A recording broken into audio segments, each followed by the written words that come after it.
Hey everyone, welcome to Tint Wisdom number 102. Today I'm joined with Chris West, also known as Clearbrock Chris, five-time winner of the XPEL Install Competition and the 2019 winner of the IWFC Install Competition. Chris, thanks for joining. Thanks for having me on, Eric. I know I missed the other day when you had Burke and Chris Hardy and Kyle Owen on, and they're all good friends. And it's a connection issue, and so I was like, man, we got to make something else happen. Yeah, thanks for doing this. And like I was saying just a minute ago, I feel like, selfishly it worked out for the better because I really do have a lot of questions for you. So I hope you Sweet. do well with questions as well as compliments Heck because yeah. I'm a little bashful with compliments. I like to. I figure it's better to come in humble than cocky. yeah, So for sure. But mentioned, you also own your own business. You've been in the industry yes. 17 years. I Yep. led off with the five-time winner of the XPEL competition, and winning the IWFC. Not because owning your own business and being 17 years in the industry isn't impressive, but winning that many times in any competition in this sort of industry is, I think, unheard of. Yeah, it's pretty. I feel lucky and blessed, I guess. I mean, I don't want to say luck because it's a lot of hard work, but there's so many good guys out there, and I'm sure we'll get into what I do now. But I just do a lot of traveling, and when people will say like, "Oh, he's the best in the world," just because of my accolades of winning, I Mhm. immediately am like, "No, there's so many good installers out there." So let's jump into that. What do you think? So if you're quick to say you're not like there's so many great installers out there, which is true, but you Sure, potentially could still be the best. I'm just saying. We sure, don't know. There's two separate things because it's not taking away from anybody else's ability, but a competition could be a good way. I don't know. Anyway, fair my enough. question to you is when you're going into those competitions, what stands out to you as you must have a feel for something. You must have be seeing things on another level or be very conscious of things that maybe other people are not so conscious of, even as great installers, that's kind of leading you to a consistent victory. Yeah, well, and I get asked this all the time about the competitions because especially now, the Expel conferences are such a big event now Yeah. that the install spots sell out immediately. Like if they're doing 70 for Clearbra and PPF, they're gone in the first month. But I say, first of all, it's like being a good test taker. I have some buddies in the business, in the tint business, in fact, that got into it that are super smart, but they just hated school. They just, they're not good test takers, Yeah. but very smart guys. And I see the same thing with very good installers that at the competitions, for whatever reason, they're not in their habitat. It's just their nerves get a little frazzled. So with the Expel ones, I mean, I'm very honest with saying that the first couple I won was back when Expel was pretty small. I mean, I've been with them, I first got trained with them in '03. So our first install competitions were outside under the trees with, 50 guys huddled around. They aren't the big event that they were now, but there's still some great installers. So that gave me kind of a confidence of knowing how they go and what to look for. The other thing is that is a big thing is a lot of installers are very used to their environment. In with my shop, when I first started, I started mobile. Then I'd go to body shops as I did get a actual space, and I learned to work in any conditions. So when you go to the conference, you're using maybe the hotel's water. You don't have ramps or a lift. And then the final thing is that I'm pretty confident when I say this, not cocky, but confident that when I go to these competitions, I can produce the best work in that allotted time. Meaning that there's guys that finish before me always. I look at the point system and the time factor really only comes in as a tie in both in expels and IWFCs. So you really want the best quality. So I'll maximize all of my time to put out the best quality. And I feel pretty confident unless I completely screw something up with a mishap, that I can do pretty well. Even now, as I get older and I'm slower, it's just the best quality in that time. So And okay, so you said you started off mobile. That was yeah, with Clearbra Mobile, yeah? Yeah, my quick background is I went to college to be a civil engineer. Went to university and got my degree, and was working at a firm, out of college. And I'm from Alaska, so I went back there and was designing, bridges and all that stuff. And I went to buy a new car, a new Audi, and my old Audi, it was Alaska, did a lot of dirt and roads. It was just blasted. So I was going to get a black cloth bra. That's all I knew. And a buddy from Denver had said, no, you got to check out this clear bra stuff. And so I went looking to just get it put on my own car. And I read online, and Tint Dude was around back then and stuff, that, you go find it at a tint shop. So I called tint shops and nobody did it. One guy kind of knew about it. And I was, pretty ambitious back then, always trying business stuff. So I was like, oh my gosh, this is my shot. Nobody in Alaska knows about it. Mm-hmm. So I went and got trained, and my goal was to have a shop with guys, and I'd still be an engineer because it was a great career. And I joke that here we are now, and I'm, in my 40s, and my feet are wet, and I'm installing all day, and the engineering career is, 18 years ago. So, but it's been a good history. But that's how I started out, was mobile. I didn't have a shop yet, and so people's garages, like homeowners. Yeah, I bought kits from XPEL, and nobody in Alaska back then. It's really been like, am proud to say I'm the granddaddy of clear bra there. There was nobody knew about it. Right. So to now, where you can go in a parking lot and there's clear bra in this car and clear bra in this car back home, I'm pretty proud of that, because it was it was going to car shows and showing it off on my car, and then I'd go to people's garages until I finally could get a space. So that's a good example of, like, somebody may right off the bat say, like, hey, that's the middle of nowhere. Why would they, like, they're not going to buy clear bra, and they may not be aware of it, but there's a huge need because of I think the conditions of, like, a lot of the roads there, and so much like rocks and gravel. And then as long as you can effectively inform the public, because they're not going to figure it out on their own, but if you can inform them of it, you just created your own, lake. My own market. I branded myself as Clear Car Armor. So my business now is called CCA Motorsport. CCA stands for Clear Car Armor. And I branded it that way because I realized it was a fresh new market. Right. So if I could, I always told people, it's like duct tape and saran wrap, right? There's many products that are comparable to that. We still call it duct tape and saran wrap. Right. So I started it by calling it Clear Car Armor, so that when I pitched my first dealerships, that's what they ordered. And still to this day, they'll, even though many other shops do it and there's other films and they know that, they call it Clear Car Armor. The other big thing is when people used to say, that's crazy, you guys do clear bra up there. And I was like, let's be honest. The person buying their first brand new Kia, that's like a Ferrari to them. In fact, they're probably more proud to have bought that Kia than the guy that bought the Ferrari, because he's got 10 other cars. Sure. And so I can usually talk a brand new Silverado that a guy bought for 60 grand into clear bra over a Ferrari guy who goes, I'm not going to drive it anyway. Yeah, that's an extremely great point. A lot of times people with those vehicles, like you said, they're it's not so important to them because it's only one of their vehicles. They're probably changing vehicles often. They may even expect a discount because it's such a high-end vehicle. They feel like they're doing you a favor. Whereas somebody who got their first 3 Series, a base model 3 Series, feels, and rightfully so, just feels like this is, something that's extremely important to them. Yep, exactly. They've probably worked very hard for, Yeah, and then I can, and granted the price, well, ironically, I always joke that the sweet old lady with the Hyundai Tucson has no problem paying $1,800 for the front end, and then the guy with the 488 is like, oh man, I don't know, right. I don't know, that seems steep. That's why anybody who thinks they can judge a customer ahead of time, I truly think is selling themselves short, because I think there's a best practice to handling customers, and whether they're you perceive them as anything from anywhere in any shape and form, you hit them with the best practice. There's no reason to, And as I travel everywhere and I have shops that are trying to scale, and my traveling has allowed me to see everybody from the Burks to the Kyle Owens to the PFSs to I've been Chicago Auto Pros, and I can see these business models. And I try and pitch most shops not to pursue the high end.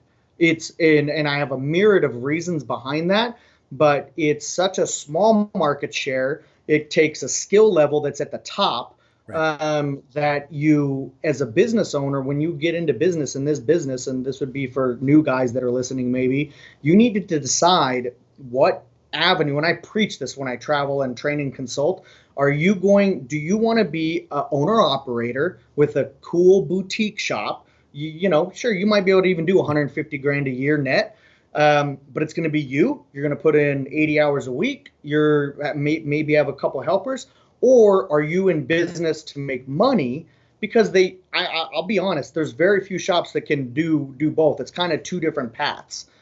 Because as soon as you break here and you're like, okay, I'm doing this to make money, you have to make a few concessions. You're not going to do every car yourself. You're going to have to hire guys. Right. You're going to have to look at your best profit margins. And being the cool shop that gets the SVJs and the Bugattis and all that, that's a tough road to do and have 12 employees. Yeah. So you're traveling a lot. You're traveling for XPEL. Yeah, doing installs? Yeah. So, what happened was, as I've grown my shop, I realized that as I put people into place so that I could either do other business things or let's be honest, if a goal is to sell your business eventually, there's a much better price in being self-sustaining. Right. So meaning I'm out of the picture. Right. So I hired a manager, hired a front guy. But when I was there, this is 3 years ago, when I was there every day, I micromanaged everything. It was horrible. Like they were like, well, let us do our jobs. So I was not going into the shop, like just after hours and stuff. And it sounds like a dream, but I was getting a little bored. And so I reached out to Jeff Phillips actually. And I said, hey man, if you know anybody, because I've had buddies in the industry that are like, can you come down and help me? I'm busy. If you know anybody that needs an extra hand, like I can fly down and knock out cars for a week. And within like 3 days, he was like, hey, can you go to Detroit? There's a Ford GT these guys need help on. And then that kind of started this process. And then other shops were like, well, hey, he's one, because as the reps would refer me, and I'd do anything, Suntech, whatever. As they would refer me to people, they would say like, well, I've never heard of this guy. And then they would use my install competitions to say he's pretty good. So then they'd say, oh, well, can he train us? So I started getting busier and busier with training and installing to where now 3 years later, I haven't even been back to my shop in 7 months. So, right. So that's like, let's talk about that and then we'll come forward. Okay. Because let's talk about how you were able to put those people in place, the managers, the installers, and so on, to a level where you are clearly able to step away. I don't think that's any sort of doubt. You're not even in the state where your business is right now. Yeah, and I'll chalk it up to my whole team, and I don't want to put it. I tell everybody it's like because I have a great manager, and I do. He was a tinter for me, and there's a bunch of things this will spin off, but I hired him 10 years ago as a tinter. Came in and said he wanted to be a tinter and learn. And, I was going through my interview process, said he wanted to be a tinter for life. When I go, well, where do you want to, because none of us want to hire a guy that's going to quit in 6 months. So I said, where do you see yourself? And he goes, man, to be honest, I think I could be a tinter for life. 6 months later, he's hating it. He wants to quit. So he ends up leaving and going and working a bunch of sales jobs. And I hire him back when he's a little bit older, about 25, I think, maybe. And I bring him in as my front guy. And then my current manager, my existing manager, who I forced into a managing position, and he's a great guy too. I hate even saying bad stuff about him because he helped me grow that and put in 100 hours a week with me. But he just went through a tough time in his life, and it made the tinter kid that I hired back have to go into the manager position, and he's been phenomenal. So the first thing from that is sometimes we hire people and put them in the wrong position. Yeah. And so I tell guys all the time, like, hey, I don't think this guy's really cut out to do this. Seems like he's really good at leading. Maybe he should be your production guy. At Kyle's shop in Indy, we've gone through this a bunch, moving people into the right position. So anyway, that was a huge step. And he knew how I ran things. But for anybody that's hiring a manager, hoping to step away, and this is a little bit of advice because it took me a long time to figure out how to do, is you have to let them manage their way. So if he pulled in a car here and a car here, I used to be like, why would you do that? Like, that should go here and that should go here. Just stupid stuff. But it was like that in my head, it made complete sense. And he would give me his reasons, and I'd go like, that, no, that's silly. And I watch a lot of owners do that because they're so used to running the show. And that's why I stepped away, because I had to step back and say, okay, if I'm going to let this thing run, I just need to look at some base parameters that tell me it's successful. Sure. How are my revenues? How are my customer surveys, Google reviews, things like that. And I remember the first month where I was super stressed and freaking out, and we had one of the best months we've ever had, and we had a ton of good reviews, and I thought, what, am I the problem? Because it was like the first month where I'd stepped away, and they did great. Yeah. So it was, I mean, he's a big, getting a manager that can run it how you run it or what you want is key. And then my employees are pretty, like, I treat them pretty well. I've got 2 installers that I just franchised a second store with, like an hour away. They've been with me for 10 years now. And when people are like, aren't you afraid of this or that? And I'm like, my guys are super loyal because I've always had the mantra of, if you take care of me, I'll take care of you. Right. And it's like, I've taken the loans on their cars. I've helped them buy the house. I've just always been like, find good people that you take care of. And Mike Burke's great at this too. And they'll take care of you. So people say I overpay them. I've been princesses. I haven't fired them when they've been 5 minutes late, but it's also created the shop I have now. Right. So the 2 takeaways from that is you're treating them well, because you want them you are treating them. You want them to take care of you, so you are taking care of them. And then the other one being, you want them to take ownership, so you're giving them ownership to take. Because if they don't feel they have ownership, they're not going to have ownership, and you're not going to feel they have ownership, and that's where a lot of people end up. Yep, agreed. So you're going around training for install, and are you also training this? I'm curious, because I feel like it has to be, any shop that says, hey, we need help. If you said, well, hey, do you want me to train an installer for you? Do you want me to train you on how to hire installers and how to, it's like giving the person a fish or teaching them how to fish. I feel like you need to teach them how to fish, right? Yes. So my deal with XPEL is they basically locked me down because, I used to joke that I was kind of a cheap prostitute, not to be crass, but I would go wherever somebody's going to pay me money, I'm good. And then XPEL was like, well, let's work out a deal where you can stay just with us. So we signed a contract for the last year where I'd only work with their shops. And after, doing this quite a bit, I sat them down and I remember saying, guys, to be honest, in this industry, there needs to be more business coaching than actually install training, because I can take an installer and make a great installer or work with him, but then there's so much on the business side, pricing, profit margins, advertising, that I don't care how good your guy is. And I regularly see so many guys think that they need to be the best installer to be successful. And that's why I say you kind of have to choose what you're trying to do in business, because I've been to some very profitable shops and that make a lot of money, and they are not the best. And I'm very candid. I tell them this to their face. They're not the best installers. They're good. Yeah. And when I say good, they put out work that 95 or 99% of their customers are very happy with. Right. But I know guys that are better than them, but they don't make near as much money. So I agree. The training, and it isn't even training or coaching, because I feel like that says like, oh, I'm better than you. It's just saying, hey, I've been doing this a long time and seen a lot of different things, because what a guy in SoCal might need to do for his business, when I'm in Jackson, Mississippi, I tell him, no, you're not in SoCal market. We need to focus on this. You're more like my Alaska market. We're doing trucks. We still are doing some partial hoods. So it's a huge part of this industry, I think. So let's talk about some of those different kind of aspects. Like you said, a focus on trucks. I'm sure there's a focus on some shops potentially focus on partial fronts, and it's just kind of like a volume game. And then of course there's the shops who are doing full Teslas, making their paint look better than it looked when it came in.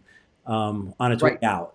So Yep. what do you see across the country, and Well, I what are the ways to see. categorize them? I guess to think like if somebody's sitting out there going, which is my market? What are the different markets that they would kind of pick from? Yeah, and I think you're right. So you got the high boutique market, and that market is. I was listening to one of your podcasts where you were telling, what were you saying? I think it was the one with Kyle and Mike and Chris Hardy, where you were saying these guys watch social media because, man, do I see this, and they're like, I want the fancy car, I want the hexagonal lighting and Right. all that, and I just don't. I mean, there's a niche for that. Don't get me wrong, Mhm. but it's this very high boutique shop. And if that's what makes you happy in life, is like, I got to work on the Chiron and I got the Lamborghinis and stuff. Cool. To cater to that, you probably will need that Right. that because that's what those guys need. And you'll need your pricing Um, to reflect all those upgrades. You'll need your pricing to reflect the time it takes to deal with that customer, to market to the customer, to deal with something you scratched for a customer. yes, I mean, there's yes, just, if you're disassembling at any level, if you're touching yes, $200,000 cars, you're touching $30,000 cars, you're playing in a different ball game. And yes, you have to have different 1000%. staff, and you have to have different precautions. And yeah, Correct. And those boutique guys also aren't really one-stop shops. So like in my shop, we do everything from tint to vinyl to whatever. Those boutique guys and stuff, some of them are trying to go that way, but it just is really tough. I mean, the boutique shop to get and Ryan at PFS, I always compliment him. He's done very well because he's a very well respected high end shop. But to have that 25 employees that all can do that high level work, that's hard to find. You're going to pay a ton. It's just tough. So in 20 years ago or 15 years ago, hell, even 10 years ago, we probably didn't need to make that distinction early on in our businesses. We could kind of see how the market was going. Now, you almost got to pick and choose. I'm going to do this or this because I'll go to shops that are just kind of hole in the wall, 2,000 square feet, Forerunners, Subarus, crank them all in a day, and they make more money than the boutique guy. But they're not posting up the cool pictures on social media. right. So a lot of it is market, and then if you have a high end boutique guy, be buddies with him. That's the guy. In fact, just today Turning here, down more business than anybody is that boutique guy. yeah, and Right. and well, and I always joke around. I mean, but this is sincere. So I worked in Scottsdale for quite a while, and at One Armor, which is a great. I learned a lot. Hugh has built. I mean, to have 70 window tinners on, in the company, that's a lot of window tinners. Wow. Um, Phenomenal. But and props to him for the business model that he built. But then you got Matt Stecker, who's at Rogue Films, who's a phenomenal installer, dude, and they're in Scottsdale. So as One Armor would get some of these crazy special requests for cars, I was like, man, I mean, Matt loves doing those. Those are gonna like tie us up when we're cranking out Corvettes and all this. Send him. Matt will do a phenomenal job. And it's okay to refer that out. I mean, one, to be honest, it keeps Matt busy for a week, right? But it also creates some camaraderie, like, oh, I'm referring you business, and then it lets you focus on what you're good at, and it's not. And then the customer is happy because, like, oh wow, he referred me to a guy that did a really good job. Right. So Right. I think the boutique thing's hard. It's if you got a guy in your area that's already like that, why even compete with him? Because you're competing with the top 5% of cars and customers that want that. Why compete with that when you have this huge market share where you don't have to have the fancy lighting and you don't have to have the 99% install quality? So So, what would you say to, if what would you say to a window tint shop that's maybe dabbled with PPF, maybe they've installed a little bit of it here and there, and they want to add it as an add-on, but they're wondering if they should just stick to tint or if they should add PPF to their business? and I train quite a few. I don't do basic training, but I run into quite a few that have enough skill set that I can kind of advance train them and get them a little bit better. It's a great. I mean, profit margin wise, that and ceramic coatings are your two top. I mean, vinyl wraps, there's not a ton of money. Tint there's one ceramic tint, there's money finally. But I mean, back when we were doing just dyed and, it just wasn't a ton of money there. But PPF, there's still plenty of money. I would probably the biggest thing that I see, along with that, the films and the patterns have gotten so much better now that I see the learning curve is so much faster. I'm amazed at how fast guys can pick it up. When I first started, if you'd been doing it 5 years, you'd be like, you're starting to get good. Now I see guys with a year or two experience, and it's mind blowing. A lot of them have vinyl experience though. Like if they've messed with vinyl, they kind of understand the films. But my biggest recommendation would be with tint. If you're a top tint shop, don't bite off more than you can chew. And this goes for detailers too, because I see this all the time. Right. High-end detail shops get frustrated subbing out their clear bra work, so they want to take it in-house. And I'll show up, and you got a tint shop who's the best around, a detail shop who's the best around, and they're like, okay, so we've done about 3 clear bras, and now we're doing a G-Wagon. And I'm just like, holy cow. But that's their clientele. Right. And so I'm like, you're going to shoot yourselves in the foot. All the work that you've done to get that reputation, you're now, so whether you just take on the small cars, whether you still outsource it and just pick and choose till you get better.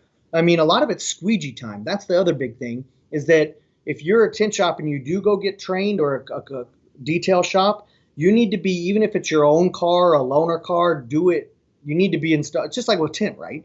You can't, when I first started tinting, 13 years ago, I used to try and do a window every day, because if I waited 2 weeks, I had to learn all over again, it seemed. Right. So, but I wouldn't tell them to shy away from it, because here's the thing. Every PPF shop now is doing tint.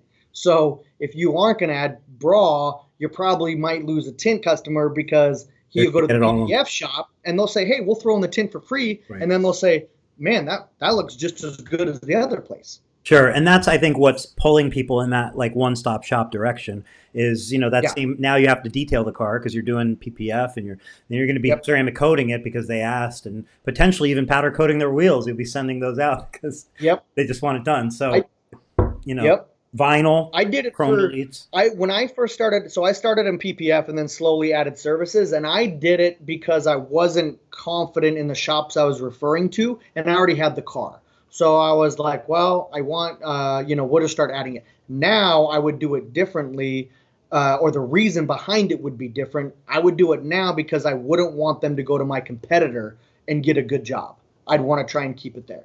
But along with that, though, with the one-stop shop, when you were talking to Chris and Mike, I was thinking about this because I used to try to add everything. We were smoking tail lights in-house, and we were doing everything. First of all, you got to look at the margins. How much are you really making on doing a vinyl mirror cap that you could buy on eBay black already for $22? Right. Right. And is it going to fail down the road? So with Smoke Tails, we ended up finding a body shop that was doing them cheaper than what I was putting into it. Yeah. And it was phenomenal work. So it was like, screw this. So we backed off a lot of our stuff, trying to do it all in-house, to say, this doesn't make sense. We're losing money. Yeah. So knowing your numbers, though, you have to know that you're losing money. For sure. I think taillights are probably, in my opinion, one of the biggest examples of that, because the amount of times they're going to peel back, the amount of times they're going to have issues, and the amount of time they take, and then how much can you possibly charge for them when somebody else could just spray them and you're done. Exactly. Exactly.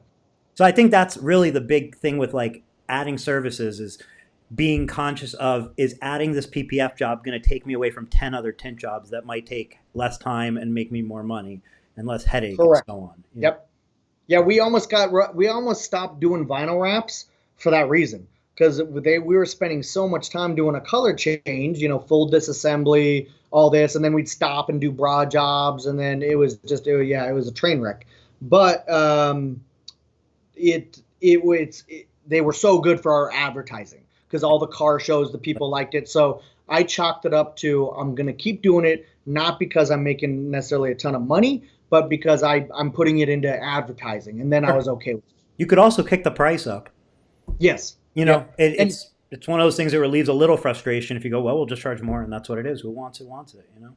I agree. And that's something that is very good with me stepping away from my shop too, because most of us, when we first start our shops, where I gave so many deals, I did so much stuff for free because I wanted to show I did good work. Well, that haunts you for many years down the road with with customers like, whoa, what? I only paid this much last time or whatever. Well, with me stepping away now, my manager's he charges what, you know, in fact, he bumped up the prices.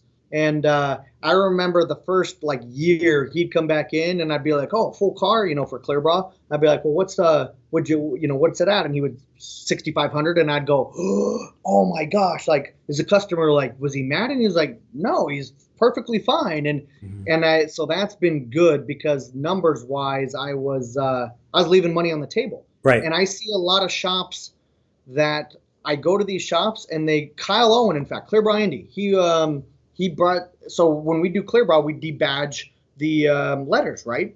And take them off. Most guys do, because one, it's a clean install, and two, it makes it easier. And he's like, in my sales process, I just tell the customer, hey, you got two options, and you can pitch that to, I can leave it and do a cutout around the letters and it will look ugly, or I can take them off and I only charge you $25 and, you know, blah, blah, blah. And the customer will be like, oh, $25? Sure, yeah, take them off if it's better. And I was like, crap, that's dinner right there. That's $25 extra that I was doing for free. Right. And you're bringing it to their attention, because if you were doing it for free, their perceived value is, well, I don't know, nothing. You put a price on it, and all of a sudden, even if you were doing it for free, their attention is, wow, this matters. If they walk away from your shop, they go somewhere else, and they ask another shop by chance, how do you do it? And God forbid they say we don't remove the emblems. That's like they're coming right back to you. I agree. And I mean, in tint, the same thing. If you're going to shave all your, I still see guys that are shaving and filing roll-ups. Yeah. And I'm like, wow, okay. I mean, they're like, well, we want to be that step above everybody else. And I'm like, cool, add a price to it. Yeah. There's nothing wrong with that. When you go get a fine steak and it's a fortune, that's the added value because it's a better job. So I want to ask you a weird question. You obviously seem, in my opinion, you're very straightforward and down to earth. What would you say to, and this is literally coming from somebody that I've spoken to that's in the tint industry for 35 plus years. What would you say to somebody who says, as a shop, charging more for shaved windows is like some sort of customer deception / taking the art away from the art of window film?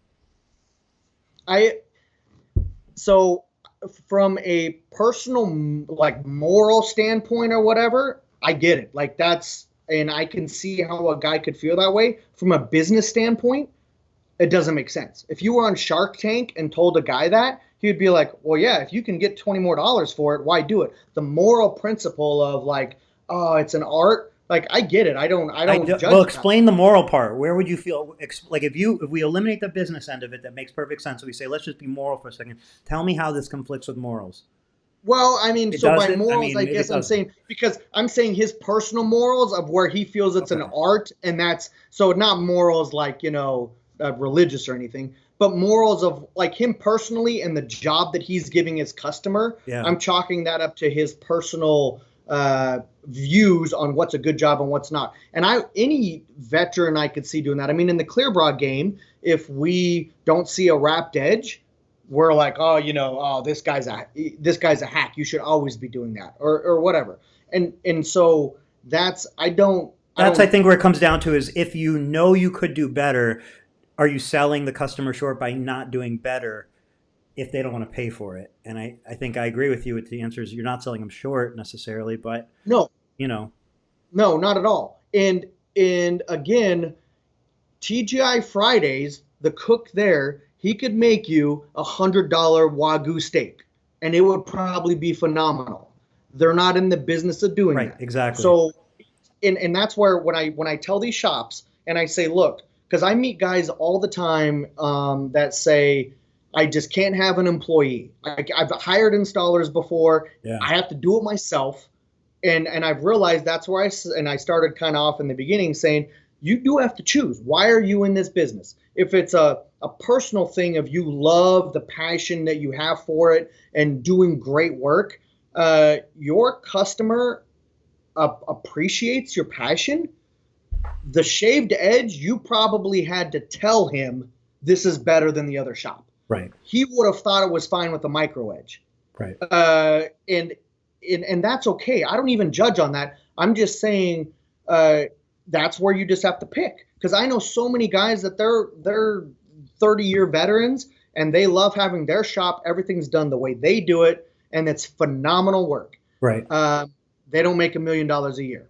And they're okay with that. It's right. It's knowing who you are as a shop, what you want as a business owner, Yes. and Yes. who your customers are going to be. Because if you go at kind of people looking for that, like, hey, I'm just looking to protect my like just looking for rock protection. I'm not looking for enhancement, and just looking for rock protection. If you go at them with the boutique price, they're going to be in a shock. And if you go at that rock enhancement price and you give it to a customer who's looking for their car to be a diamond after they get it back to you, you're going to be in a really bad scenario equally, because their expectations, it's just about managing expectations and what you're offering, right? Right. Pricing. Well, and we're so OCD, and I bet you this goes with any industry that's skill based.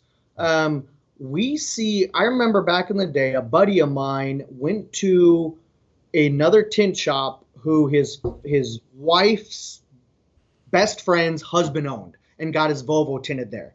And she brought it over because I was going to do clear bra, and I was like, whoa, you didn't, what the heck, you went over there? And she was like, I did it for free, whatever. And she was like, and I was like, well, how did you do? And she goes, it looks phenomenal.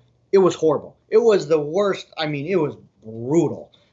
Gapped that wide at the top, dirt everywhere. She thought it was phenomenal. And so, it's things like that that make me think. And we always say this on the clear bra side. Whenever I do something super crazy or meticulous, my buddy will be like, that customer will never appreciate I'm doing it for me. I'm doing it for my head.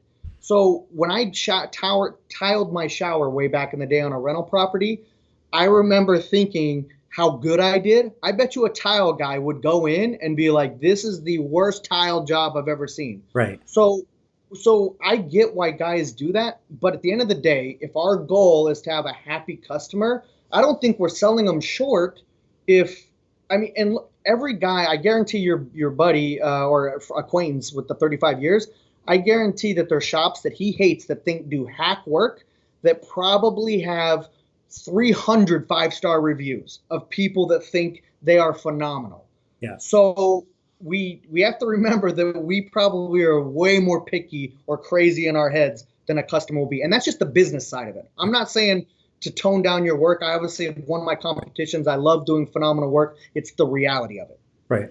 Right. No one's saying, like, to be clear, no one's saying don't do 100% great work. It's what goes up and beyond that is not really part of the expectation, not necessarily part of the results, that maybe is extra that you, like you said, you do it for yourself, but it can also kind of cause stress on yourself. It can cause like anxiety. It can cause kind of a weird in your business to where you're not like, I think it's common in detailing. I've heard it from like Adam at Ceramic Pro many times where he preaches you're not detailing their car to perfection. If you're going to, Adam Cote? Yeah. Adam preaches that. And that's a big, and like he says, he went through that same thing, and it's like, you can't spend endless hours on one vehicle because you'll starve there with the vehicle. Yeah. And that doesn't, no wins. And it's been, when I've had a hard time, I'm kind of with your buddy. A lot of stuff that I do, I don't charge for. Right. Kyle opened my eyes to that, and I made me think like that makes sense. Like I'm okay with that. Like that, and the customer thinks it's better. Like they're paying for and that's where on our business, a large part, there's so many aspects to our business besides being a good installer. I've met some amazing tint installers and clear bra installers that should be way busier and have way better revenues. Mm-hmm. But the sales side of it, the owner side of it, the money side of it, there's so many other sides. Like in sales, it's crazy the guys that don't do that great of work, but they sell good and have great customer service. I always say in business, we have 3 things that we can win. We can win a customer on. We can win them on quality, we can win them on customer service, or we can win them on price. So, all 3 would be the trifecta, but a lot of us want to say, okay, well, I'm going to do a higher price, so that's kind of a negative. but I got these other two. Right. And then you got the guy that does shitty work and does, has horrible customer service, doesn't warranty anything. But what do people say? He's super cheap. So he's winning on that one, but that doesn't last that long. So it's that customer service one though, man, that Huge. goes a long ways. Huge way, a huge thing. And like, it's not obviously like you'd never like upsell like, hey, if you'll pay a little more, we'll give you good customer service. That's something No. you build into your business, but you build into it, but it does add to the price of it. So like it's the same thing as like if you're like if you're protecting somebody's car, like you have to pay for plastic seat covers and this and that, and it's going to cost maybe $3 or $4 extra per car. Well, you're not going to tell the customer, do you want us to ruin your interior? Do you want us to protect it? Well, it's $10 more. You just build that into the price. Correct. So I guess what I'm getting at is like you giving the customer an option to pay for a shaved edge or not is something that doesn't need to be built into the price because some people will want it, some people will not. So you're really doing them a favor. What I'm saying is you're not like morally hurting them by giving them that option. It's just it's just the same thing as like if you weren't putting anything in their car. Do you know what I mean? Like you see what I mean? Like Yeah. I mean, I'm sure you could nitpick that way down, like you're saying, like, oh, are we paying for seat covers and stuff? And the shaved edge was just an example because I know a lot of shops did that for a long, long time. Right. That if you wanted the shaved edge, you'd pay for it. And to be honest, it doesn't take that much more time. And I shave my frameless. I don't on a roll up.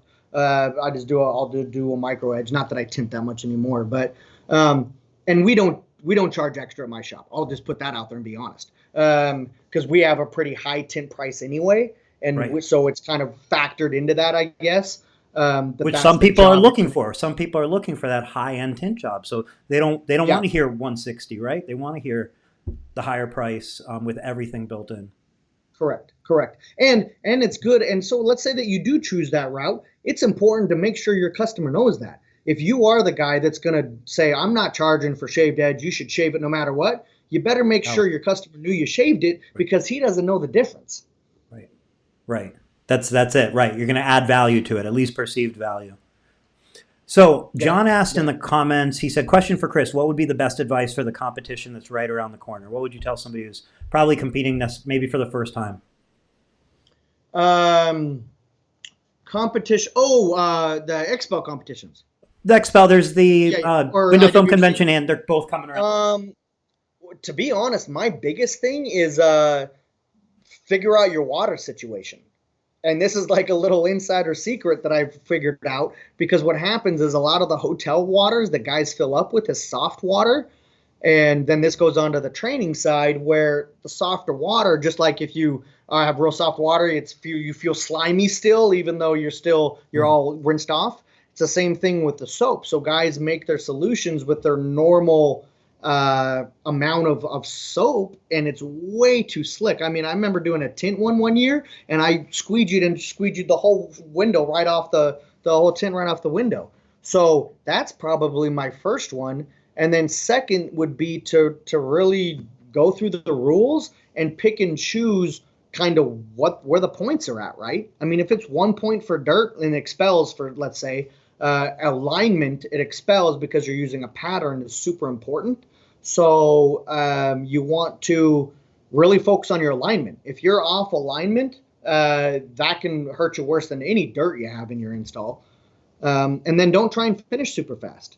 I mean, be aware of your time, but finishing early, even me, if I go fast, I'm going to leave water. I'm going to have issues. It's just the nature of the beast. So those are my two recommendations. You think there's a market, and I think that's great advice, by the way, especially the water one, because I can see that they're completely throwing you off. That just ends your game kind of at that level. Yep. You think there's a market for people to do, like currently, to just do mobile PPF in, I guess, homeowners' garages? Not as much. A little. There's a little bit.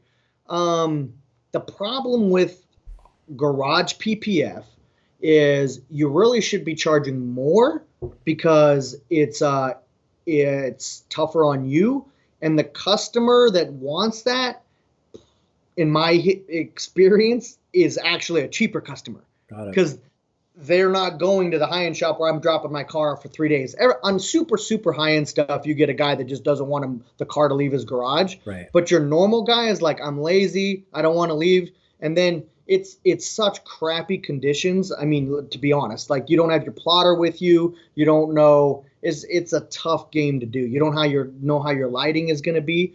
But where mobile does do good is if you're outsourcing yourself, and if you're getting into the business, let's say, and you don't have a space yet or whatever, go around and talk to the body shops, to the tint shops, to the audio shops, and they're much more suited to be able to let you, have a decent space and all that. I mean, it's still not ideal, but it's better than a customer's garage. Yeah, that makes perfect sense. And a body shop, I would imagine the more and more popular PPF comes, the more and more times they need PPF put on vehicles. Just like a glass shop deals with glass that now needs tint. I love body shops. That's my best business. We love body shop. It's insurance money, so it's full retail, no questions asked. You just got to deal, and I don't mean to say this because we do good quality, but the body shop does not. I mean, to be honest, they just want it on the car so they can close out the job. And it's just, I mean, you got to be careful about pulling paint and stuff like that and how fresh it is. Right. I still see some shops that are trying to wait 30 days or saying that. You don't have to. As long as it's been baked, which most, body shops and most collision shops are baking or double baking. 3 days usually is our minimum, and then you're fine. So like 3 days, as long as it's been baked, you're good. Do you, when you're doing like newly painted, I mean, do you give out like disclaimers when you're maybe removing PPF, or potentially I try to identify if something's been newly painted, or just give everybody a disclaimer? We tint everything. We do a disclaimer on everyone, and it grows every time we have an issue where, back in the day, a windshield would break from a crack across it and would split across after we tinted it. That went on the disclaimer. Somebody would complain about a dot matrix. That went on the disclaimer. So on PPF, it's, film removal. It's the film's not invisible. You need to take care of it. Don't power wash it. The film's not invisible. I like that because probably like I can see it, right? Because it's there. Yeah, exactly. It's an actual film. So we go through, and that's part of the sales process in the beginning. And ironically, you still have somebody that's like, what's the error around the outside of my window? And we're like, remember number 3? We talked about this. So, but yeah, disclaimers are every service we do, we have one. So patterns for PPF, obviously super important. And like you said, getting better and better. You mentioned that you've done plenty of installs for other companies. I imagine you've done plenty, or you've used other people's patterns. It seems safe to say that XPELs are the best, but there's got to be shops out there who want to carry XPEL, but due to maybe territorial reasons, just can't. Moving from XPEL, what have you seen as far as like patterns you like? Have you got a chance to use the new core software?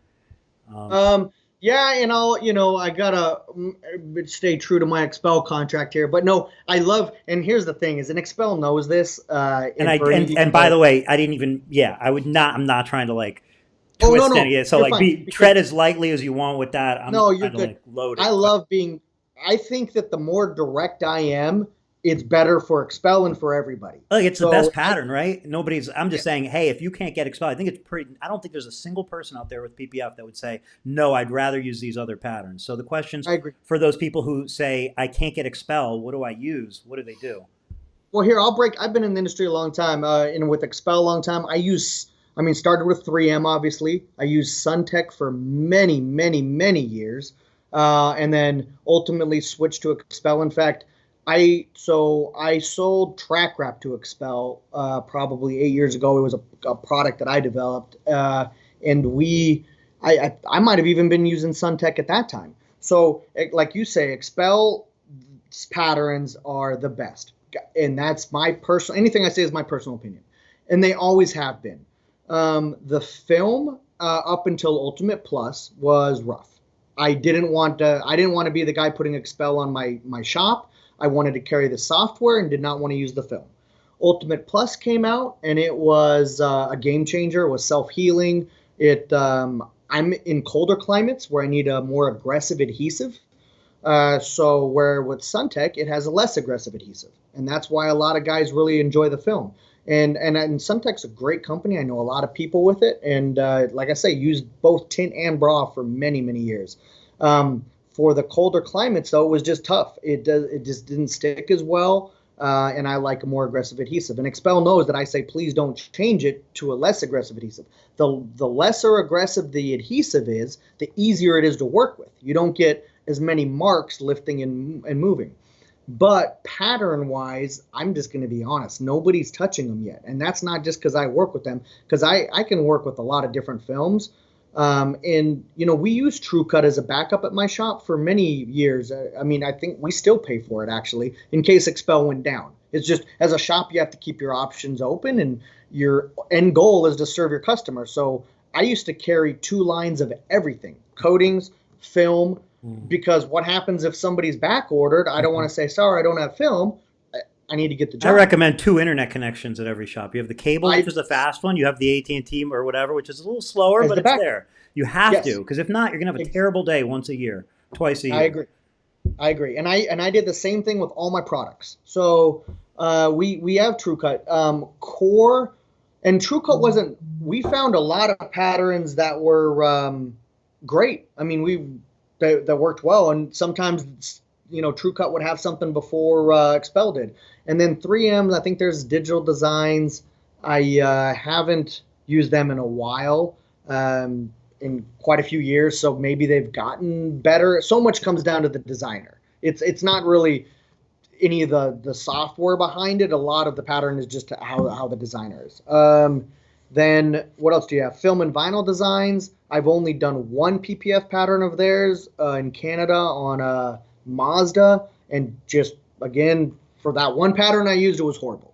So maybe they have other good ones, but it was rough. So XPEL's takes the cake. Core, from my feedback from other shops in the last couple months, is still not there. And to be honest, everybody's kind of excited for it. And I just heard they've had problem after problem. And I'm not a designer behind it. I've designed plenty of my own patterns, but the 3D modeling, because that's the big deal, right? You got they got the 3D thing, and you also have Flexi Shield in Arizona has a 3D, and they map out the whole car. If they can figure out the algorithms of how to make the film stretch and work and all that, more power to them. But I don't think a 3D model helps you. You still need somebody test fitting and tweaking and stretching manually and inputting that to get a good design. So, TrueCut behind, because I think Core is still on beta testing. I'm pretty sure. As I understand it is too. And then I guess some of the and I guess the patterns are out there. I don't know if the patterns are also in the old program or not. But I think what's exciting and why it's a conversation I like to bring up, the software end of it, is because XPEL obviously did such a great job and was a leader. I mean, they were so far in the forefront with it. Right. And then by kind of, their move this year, like making it just an XPEL software to only be used with XPEL film, it's going to force so much innovation in the industry. It just forces it. And whether it's Core or it's something else, or whether it be Core this year or next year, or whether it just be the things that XPEL now has to do to make sure that they keep that distance ahead from everybody else, it just leads to innovation versus when there's no reason to. I tell shops all the time, as much as we want to be the first shop and the top shop, it's pretty nice to be the second shop that's really good sometimes, because whenever you get a call, it's because the first shop might have, like from a dealer, for example. In the dealer game, we have a number of dealerships that we service who had to go by contract because they're a national chain to another shop. We love not being the dealer main shop anymore for them, or for that dealership, because every call we get is like, dude, these guys dropped the ball again. Can you please help us out? Whereas we used to be on the flip side of that, of like always being late.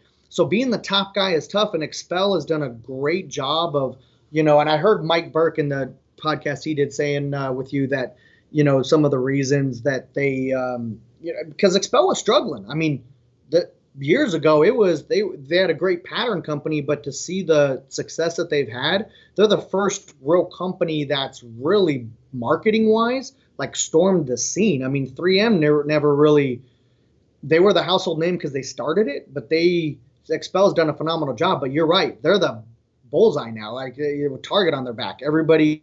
So I constantly push them, and I tell them on the pattern side, don't get lazy. Like there's a lot of good films out there, and I think that a lot of guys do phenomenal work with Suntech and a lot of these other films.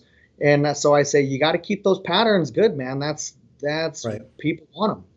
Yeah, I think something else that stands out to me, and I'm not trying to just pat you on the back, but it's very, very true. XPEL's not only done a great job with marketing, which they have, and they're knocked it out of the park with their software, which they have, but also the people that they're adding, it seems like quickly and adding to their team. And these people are not just behind the scenes people, they're people that are forming relationships or have relationships, and they're online. They have an online presence. They're in the groups. They're everywhere, and they're in the shops. And like, if you're putting a good product, you're putting good marketing, and you're put good people together, that's really truly an unstoppable combination. Oh, I agree. When they've tried to get me to work for them for a little while, to which I said, I have a shop. I was actually quite busy training and installing already outside of being with them. So when we signed this contract, I said, I'm not trying to be an employee. I still want to be a subcontractor. I'll sign an exclusivity contract because I love being on the outside and still being able to give my feedback and honest opinions. Yeah. And I like having my relationships with Suntech and Eastman and other, although my reasons for using XPEL are not because I have a contract with them. They're all completely valid reasons. And if I think that something's wrong, I love being able to voice my opinion. But I'll tell you, from being now in their network and knowing more of the people, and they have so many employees now, it is the most craziest group of dedicated, ambitious, focused people that love the industry. It's like a family. I'm not kidding you. But it's a family of like 300 people. And the dealer conferences, I wish that they could open it up to everybody, because they can virtually.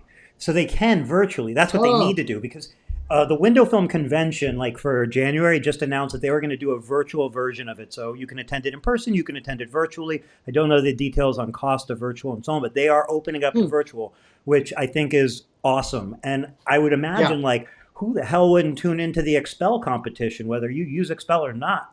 I would watch, Yeah. Well, and I mean, just the conference in general, the camaraderie, the breakout sessions, like Chris Hardy was talking about with I'll do an advanced training session, and then tin and flat glass, and then they got the big, motivational speakers. It is, in our industry, I tell every guy, forget about SEMA. Go to party and look at the cars, check out products. Go to IWFC to compete and try and win a bunch of money. And then if you really want to, get motivated and learn and bounce ideas off of guys, the XPEL conference is phenomenal. It's awesome. That's really cool. Really, really cool. It's great. It's just fun. Everything you said, it permeates from XPEL. You see it in everything, whether it be their displays, their marketing, their people, their website. It really is there. Speaking of XPEL, and I think maybe part of the reason you're in Vegas is you did the Stradman, which is one of my favorite YouTubers, Shelby Raptor. Yeah. Such a nice guy. And that's another one, like he's a good example of like somebody, you say such a nice guy, it permeates in his videos. You watch his videos, you feel happy. It adds energy to you. You're like, he does a great job too. It's crazy. He shows up and he starts filming that, and he's just by himself, nobody with him, and then he goes and does a reveal, and you're like, that's why he's good. And he's so neutral. I've met so many YouTubers, and I think they're all great too, but there's all this drama and everything, and he's just this happy, neutral guy. Yeah, he's super, super cool. Yeah. So is that the reason you were in Vegas? Was it for that vehicle? It was. Yeah, they'll call me and have me do, like, I'm going to go in 2 weeks. I'm going to go to Charlotte to do some stuff for Joey Logano. Just a Penske. XPEL is a Penske team. What's the word? Not advertiser, but sponsor. So Joey Logano drives for Penske. So I'm going to go do some cars at his place called Clutch in Charlotte. So I flew in for Stradman's Raptor, and it was a ton of work, man. That to him is his beater for his dog. I thought I was getting a brand new Raptor, and It's fine. I appreciate it. He's a car guy, but such a cool car guy. I mean, Yeah. I did Yeah. I did a little video on my Instagram, and I wanted to show guys because a lot of people think that they want to see like, oh, what does Clearbrock Chris put out or what kind of work. And there's some things that I did on that, and I wanted to explain why I did them. I didn't do the inside of the mirror. It's a white truck. Getting a seam tight, and I say this from personal experience, and I love getting my seams tight. On white, if it's even a hairline apart, it fills with black dirt, and if you tried to get it close but didn't all the way, you'll never get it clean. So I left some of those things in there. The bottom side of the door handle I didn't do because I did the top and front all in one piece. But I wanted to make this video to show people that watch, shop owners or installers, that walking him around, because so much of our process, and I've seen a guy do this with tint even on a windshield. He tinted a windshield for a guy. He did it 3 times, and he still had a couple pieces of trash, but he knew that the guy was pretty picky. And he just walked the guy right out to him and showed him the couple pieces and said, hey, man, this is what it is. Like, I might even get those if I did it again. And the guy was like, dude, it looks phenomenal. You're not in a clean room. I totally understand. Right. So having that conversation with the customer. So I walked James around in my video and showed him the stuff, and he was like, dude, makes complete sense why you did it that way. Right. Love it. So because shops, I get a little bit of a bullseye maybe. I don't know. I never get to hear what guys say about me behind my back. But they could be like, oh, I thought he was all that, and he didn't even wrap the inside of the mirror. But to be honest, as long as James is happy, I'm good, because maybe some guy could and it would stay and look great. But I felt under those circumstances that was the best choice, and James loved it. That's what matters. Yeah, that is exactly what matters. And it's just badass because he did the video. I thought it was getting wrapped. I was under the wrapped. He called it getting wrapped. And then when he revealed it, he had done the satin PPF, and that's, for anybody who hasn't seen it, it's a Shelby Raptor. It's white with blue stripes, and the satin PPF looks so good on that. It looks so good because that's an iconic color combination. And with the white with the blue stripes, purple. He did the purple. Is it purple that he wraps all his cars in? It's a little purple. Purple. Got it. Yep. And I wasn't even sure if that was kind of like one of the little color shifting, but you're right, it is purple. Yep. And he does wrap. Yep. The same purple that he did the Aventador and all that stuff in. KPMF sent me a roll, and I did the stripes and the Ford in. Did you like in the video where so I'm doing the other Shelby Raptor, the red one. I'm doing that right now in gloss. Right. And when he walks out and he's like, okay, guys, it might be a little bit weird, but here it is. And it was the red one. And he's like, I'm just kidding. This is another one. Which is funny that there's, like he mentioned, there's so many Shelby Raptors at one shop when there's so few Shelby Raptors in existence. But I just thought it was badass to see, because like he's one of the few YouTubers I watch. Just in general, like he's just exceptional to me. And to catch then XPEL on there was like, that's the right type of marketing. Like XPEL's putting themselves in the right place. And then not only did I see it in James's videos and the Stradman's videos, but then I'm part of some Raptor groups, and the marketing director from XPEL was in those Raptor groups sharing those videos. And somebody had commented, Daniel Puentes, I'll call him out because he might be watching, commented earlier. He had commented, I think, in the podcast when we were doing a group or another one where I had brought up XPEL, and I had said, XPEL is kind of present day the only brand that if they said, hey, you can open an XPEL store, it's going to have to be yellow and black, it's going to only say XPEL on it, but it could be yours, I would jump on it like it's a Starbucks. And his comment was, that people don't shop brands, they're only shopping your shop. And while it's true, you have to sell yourself as a shop, you have to market your shop, and all your shop does, people are shopping brands as well. Not many brands, but XPEL in particular. Oh, for sure. People are shopping XPEL. XPEL has done a phenomenal job of being the ceramic pro of PPF. Yeah. So ceramic pro for the coating world, when it first came out, I was doing Opticoat at the time, but it is kind of phasing out. So I was looking for a new coating. And so I was like, well, hey, this Ceramic Pro is coming out. I'm hearing some hype on it. And in the high-end detail world, it was kind of like, this is the street product. It's not, you got to go. So I heard C-Quartz quite a bit. So I was like, oh, okay, well, I need to pick up C-Quartz, which is a phenomenal product. But I was like, I'm the high-end shop, I'd like to think, in my state. So I want to have the high-end stuff. So I went and finally was able to be C-Quartz finest, and reserve. And then Ceramic Pro did the XPEL, and I now wish I would have done Ceramic Pro, because I'm not going to say that C-Quartz is, I think, because I have to sell it, C-Quartz is a better coating, but I think Ceramic Pro is fine too. There's a lot of good coatings, but because of the marketing, like I might be sitting on my boat right now talking to you instead of in like XPEL's little office here, because they, just like with XPEL PPF, Ceramic Pro, the guy that did do it in my state, kills it. Yep. And I sell against it. Don't get me wrong, and we still do it. But just like you say with the XPEL, it's like when people are looking for ceramic coating, there's certainly people who are looking for options. There's people who are looking for do-it-yourself and the cheapest, but the vast majority are looking for Ceramic Pro, or when they come across it, it's the one that stands out. And that's another one when we talk about YouTubers and influencers, they've put themselves out there, but I don't think that's a big part of their success. It comes from their overall marketing, the videos they've put out, the way they've captured internet search results to gather leads and so on. But correct. They killed it. And XPEL did the same thing with theirs. And Michael Dobbins, so he got a Raptor himself. So that's why he was super hyped about Stradman's Raptor. Okay. He's the marketing director that was posting in the thing. But no, it was a phenomenal project. It's really interesting because I'm sure that the Penske deal is great for XPEL and stuff, but I was talking with Michael saying, like, how cool, because that video now has almost 1 million views. And that in fact, if you look in the comments, people are irritated that he says XPEL so many times.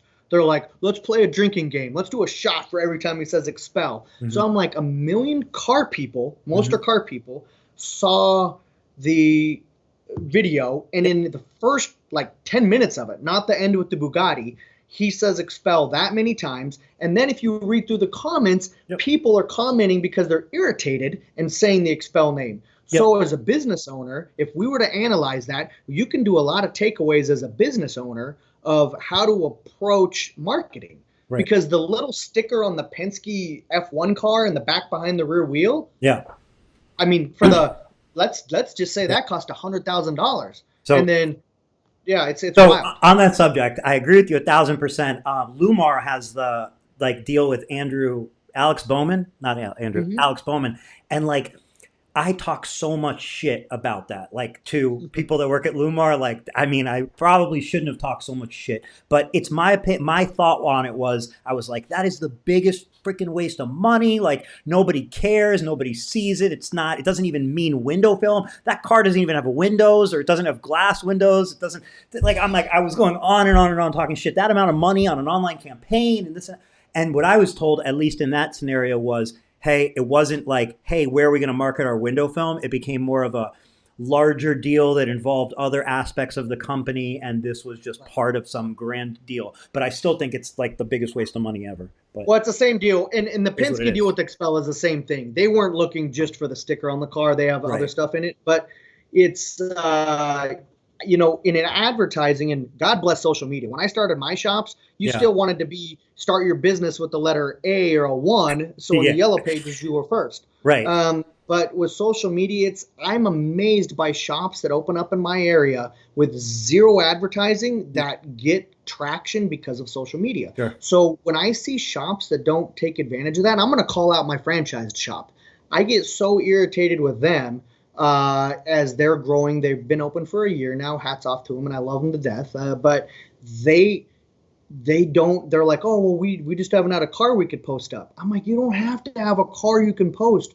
It's free advertising. Even if it's the funny meme or something, it pops up in a feed, and your name is there. It doesn't have to be the car. It doesn't have to be what you did. It's just such a cool. I mean, like Stradman's video. The fact that 1 million people were able to see that in your demographic is you figure 1 million on YouTube, but it's going to be on YouTube forever, so it's going to be more than 1 million, and then at least hundreds of thousands, if not 1 million, on Instagram.